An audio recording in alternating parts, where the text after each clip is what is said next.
Great. Okay. Well, we're going to be talking about three case studies. One, Sheffield Stop Smoking Service. Second one, Sheffield Let's Change for Life, which is a programme addressing child and adolescent obesity. And thirdly, Sheffield Right First Time, which is about integrating health and adult social care. I'd like to also introduce my colleague, John Soady, who was the client for the first and the third project, but in fact he was much more than a client. We very much worked together on these projects, particularly between the interactive workshops, and also John's still using the Public Sector Scorecard in the various follow-ups to Sheffield Right First Time. So I'm going to talk a bit about first the Public Sector Scorecard, and then the first two case studies, and then hand over to John to talk about the third one. And my motivation in trying to in developing the Public Sector Scorecard was, how can we improve the implementation rate of OR in the public and third sectors? And it's based partly on my experience in government OR and British Coal, but also in the community OR unit, which we hosted in Sheffield for a number of years. And the three things that I wanted to bring in, one was a workshop-based approach, and basically if we can involve people, managers, staff, service users in the process of change, then implementation comes easier, partly because you've got their feedback, but partly they feel part of the change as well. The second one applies probably to all OR, really, rather than just the public sector, but I feel that there's quite a lot of good OR work done on processes, but that doesn't actually get implemented, not because there's anything wrong with it, but because there's a number of related problems that really need to be addressed for that process to work effectively. And so they need to look at strategy as well as service improvement. Thirdly, often people will look and analyse the processes with performance measures that are flawed, maybe top-down performance measures. You've obviously got to measure what you've been asked to measure, but you also need to measure what matters to your service users, what matters to the service. And the third one, very much involved in the new behavioural, or relatively new behavioural OR strand of OR, was to address the behavioural issues. A lot of processes don't work unless we address those behavioural issues. So the Public Sector Scorecard is basically based on outcomes, processes and capability. We start looking at the outcomes. It's all based in a workshop environment with senior managers and service users if we've got them. And we look at the outcomes, the strategic outcomes, what matters to the organisation, what matters to service users and stakeholders, and financial outcomes such as value for money, breaking even, etc. And then we have the processes where obviously the typical OR work gets done in improving service delivery, but then we don't stop there. A lot of processes look good on the wall, but in fact don't happen because there's poor partnership working, the people aren't motivated or trained, or you've got inadequate resources for what is specified. And then also you might have a culture, a blame culture, top-down blame culture, rather than a culture of improvement, innovation and learning. And all that has to be underpinned by good leadership. So you can see the behavioural factors mainly in that capability area. And it works by, first of all, looking at the strategy, mapping the strategy. People familiar with the balanced scorecard, it's a very different type of strategy mapping. It just shows the relationships between capability, processes and outcomes. And they come from a workshop environment and they're put together in a strategy map, and I'll give you examples of that when I come to the case studies. And then we go to the service improvement, redesigning processes, addressing capability. The process is typical OR, but also looking at behavioural factors, innovation, how we can improve the processes, and then getting performance measures which are based on that strategy and evidence-based drivers of the outcomes that you're looking for, and then of course learning from those measures and improving. So the first case study is Sheffield Stop Smoking Service, which is effectively a combination of a group or individual counselling plus medication using CBT type approaches, but it wasn't performing very well in terms of getting the numbers of people through, and the feedback wasn't very good. So what we did was we started with 3 service user workshops. We had over 100 people who'd been part of the service coming to tell us about what worked for them, what the problems were. And then we had a number of workshops with a reference group, which had some service users, but senior managers, staff, and people who also, we wanted to direct people to the service, like doctors and midwives. And the strategy map we developed, right at the top, obviously wanted to improve the number of people who stopped smoking, but also concerned with equity of access, etc. And to increase that number, we wanted more people referred to the programme. We wanted, of those referred, we wanted them to start the programme, and then those who started, then who made, they then to say they want to commit to stopping smoking, and we do a carbon monoxide test 4 weeks later, and we wanted more people to be successful in that. And then in terms of our processes, there's a number of things there, but I'll just highlight a couple of ones. In the user workshops, one of the things they said was they make this momentous decision to stop smoking, and then it took them 2 or 3 weeks to get the medication from the GPs. And so what we addressed that with better communication with NHS and pharmacy staff, and also came up with the innovation of a voucher type system so they could take it direct to the pharmacy and bypass the GP. So through the workshops in the reference group, we came up with those solutions. Another one, availability of telephone services was poor, really, but we couldn't afford more staff. So what we did was use other helplines, give them the information required. So if we were engaged, they would, our telephone line, they'd go to those other people. And in terms of the outcomes, the number of people stopping smoking doubled and stayed at that level ever since. And some very good feedback from the Director of Public Health now at the European Commission, or at least until March. But looking at how it looked at the strategy, how it focused on the input from service users, and also on the performance measures which were based on that strategy map. The second project was Sheffield Let's Change for Life, and I was really in the right place at the right time. I was working on a small government-funded knowledge exchange project with Sheffield's obesity team, where an opportunity came to bid for this £10 million matched funding. And through the workshops we've been doing with strategy maps, we've been developing very much looking at a systems approach, and that matched what the obesity team were doing because of something called the Foresight Report, which also recommended that systems approach. So I was on the programme board coordinating the project, and also in charge of the evaluation of that.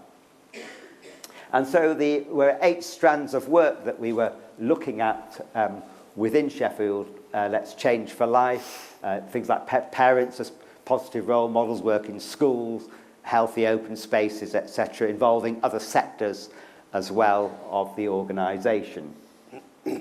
And we developed the strategy map that was done with the programme board. It was done with each of the teams within the 8 strands. In fact, we also did a strategy map for each of the strands, and also a workshop with Sheffield Youth Council. And we're looking at reducing obesity, the 2 main drivers of that: better diet and nutrition, and increased physical activity, but also important was things like sustainability. So we've got this 3-year programme. We wanted things to be in place without that funding beyond that. And then we had, in terms of the processes, we had the 8 strands of the programme. But we then had a bit of a problem. Well, even though we've got very senior people, including a city councillor on our programme board, we can't actually do anything to get somebody to lose weight or to be more active. And so we thought of, well, how could we address that? And what we did was we integrated something called the Theory of Planned Behaviour. I know some of the people have used that approach. And we put in a layer in between that. And so what we wanted was, if people wanted to make that change, we wanted them to have a greater desire to adopt a healthy lifestyle, needed favourable attitudes of others, their partners, the community, if people want to breastfeed, for instance, in a public place. And then they also need confidence in their own ability to change, but also overcoming barriers to change. And that was used both in developing the strategy for each of the strands. How can we get favourable attitudes, how can we improve their confidence, etc. And then we had the capability. We needed a shared vision, particularly between the council, the NHS, joint working, community engagement, project management and leadership in the programme board. Just to show how it worked in the evaluation, we were evaluating a workshop in the parents as role models with a very good, good workshop done in a steel company, a local steel company. And the feedback was really good on the first three on the left of the Theory of Planned Behaviour aspects, but under the fourth evaluation point, one of the department heads said, well, they didn't have space on site for a canteen, but there was a very convenient mobile burger bar parked outside the factory gates every lunchtime. So clearly, unless that barrier is addressed, this great workshop wasn't going to achieve it. We had to address the barriers. And then just a graph showing the obesity rate. You can see it was in the red, Sheffield 2010-11, slightly higher than Yorkshire and Humber and England, both on obesity and overweight and obese, and then stayed below that for at least the next 4 years. And again, some very good feedback from the programme director, which shows a bit about what the Public Sector Scorecard is about. The involvement of the Strand leads, in particular in the Strand teams, in that understanding the processes and the measures, and some further feedback from the one of the directors at the council. So I'm now going to hand over to John to talk about Sheffield Right First Time. Thanks, Max. This is the third. Sorry, standing too close.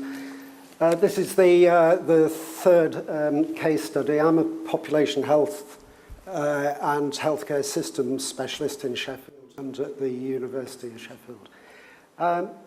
I sat on the programme board for this programme case study. Indeed, I still do. And it was a large programme aimed to redesign the whole elderly healthcare, social care pathway system in Sheffield, encompassing hospital acute care, intermediate care, reablement, rehabilitation, home care.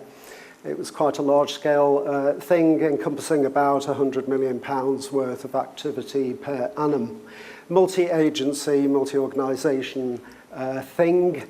And we applied the Public Sector Scorecard to this to help in our system redesign using the strategy map, which I will describe briefly, and to design a whole system dashboard. Max has already described the Public Sector Scorecard process. I won't do that. But we worked through the system through three workshops with senior people at the director level, where people couldn't attend that. Max and I went and interviewed them to make sure we'd mopped up everybody. A very important dimension to the Public Sector Scorecard methodology is a significant public and service user input component. So we actually established a citizen reference group to provide that for us, and that some years later is still going, and we use it in the same way. And they embrace the process with great enthusiasm. We worked through the workshops, and the first workshop is looking at outcomes and the main outputs from the processes. It's interesting at this stage, when we had senior officers across all the public sector organisations in the city coming together, that although we had all the various project documentation for this large-scale programme agreed in advance, each of our system leaders had a slightly, sometimes significant, different view of what the objectives of the programme are. And of course, that depends where in the system you're standing from. So one great benefit from applying this methodology is that we managed to get a common vision and documented objectives of what we're trying to achieve. Once we had mapped out the outcomes and outputs, which I'll come on to in a moment, we had a second workshop where we test drove the strategy map with that senior audience, and the feedback we got was that it described the system and the changes that we trying to achieve, so that was good. And once we have a strategy map, we then have a template, a platform on which that we can develop the actual measures for gauging how the system is doing. So briefly, I won't go through the components of this, but just to show you what we came up with in terms of strategic outcomes that were being sought by system leaders in terms of, especially at chief executive level, and mapped onto that the outcomes that our system leaders from the operational services standpoint were looking for, and service users. Not sure which is the mouse to point, but the service user element, as I say, is a large component of this.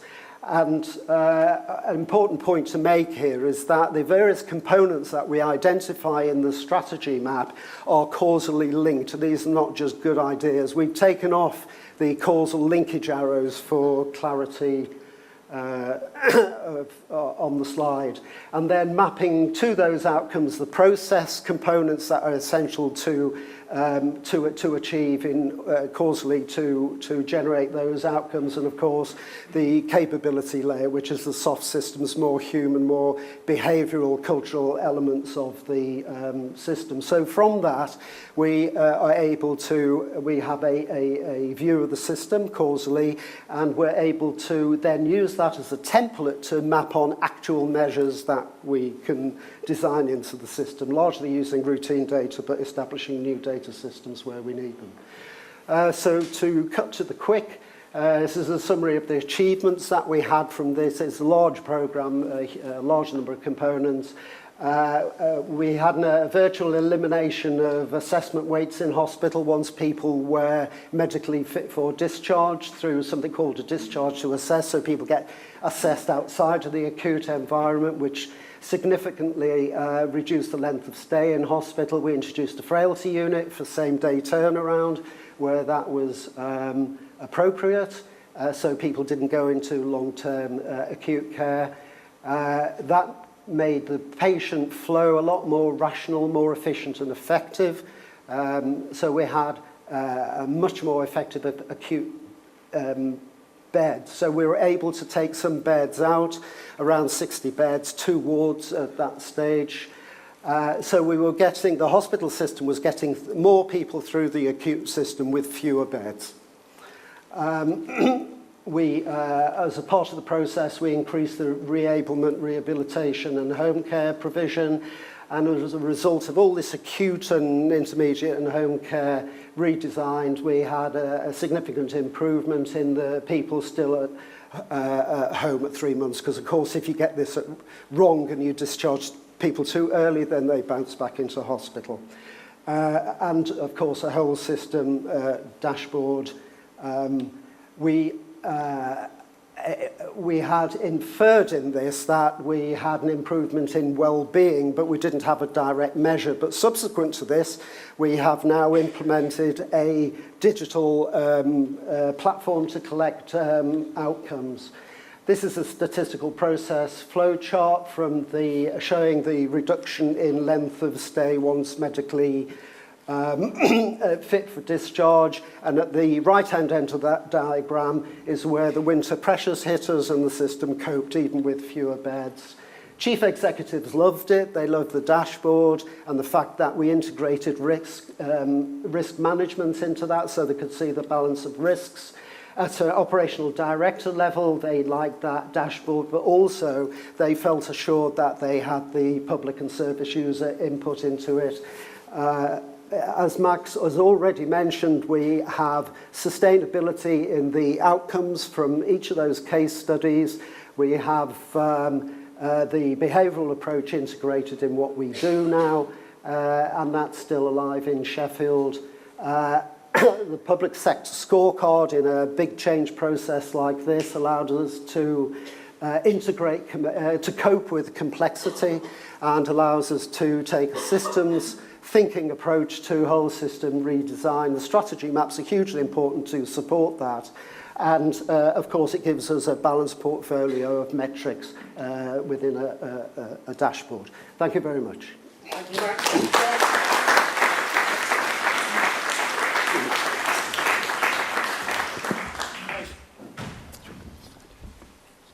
We'll go straight into questions. Who's first this time? Tanya? Thank you very much for a very interesting presentation about problems that we are all familiar with, nothing else on television or conferences.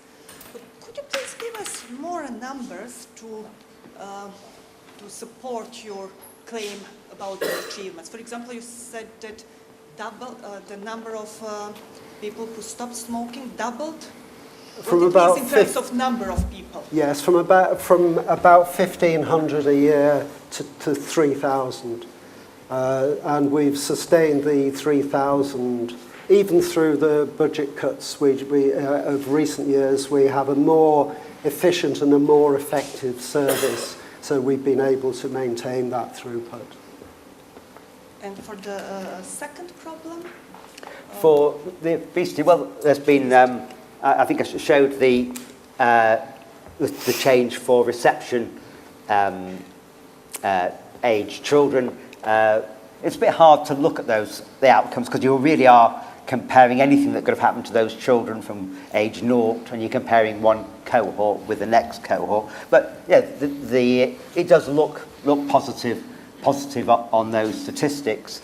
And but also when we did the whole evaluation, we looked at all the individual aspects on the strategy map, progress on each individual strands, because they had their own strategy map, and we evaluated. And it was a lot of very, very positive. The report was very well received in the city, and it has had lasting impact. And I mentioned the last slide, the moving more, which is one of my colleagues who was in my team evaluating it. He's now doing that for the sport and exercise sciences, keeping up with that behavioural approach as well. So, but very big benefits on really all the aspects on that strategy map.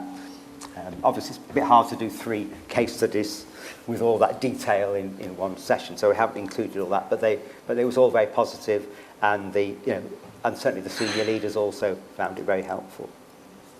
Okay, thank you. I can imagine that it was accepted well. But what were your challenges in doing this work? The biggest challenges?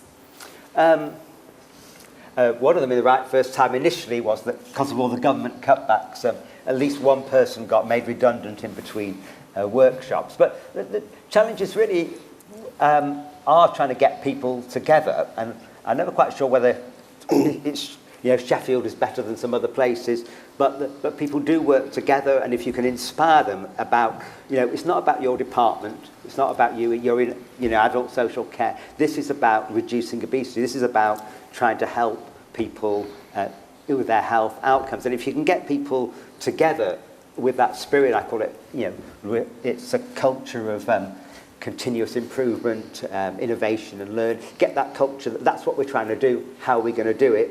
And what the problems, don't blame somebody else because there's poor partnership working. How are we going to tackle that partnership working? So the challenges are, I think, just trying to get people together. You've got service users as well coming in with the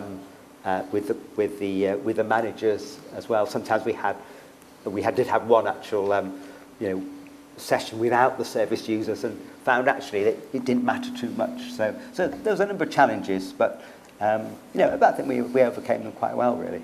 We move on to the other judges, please.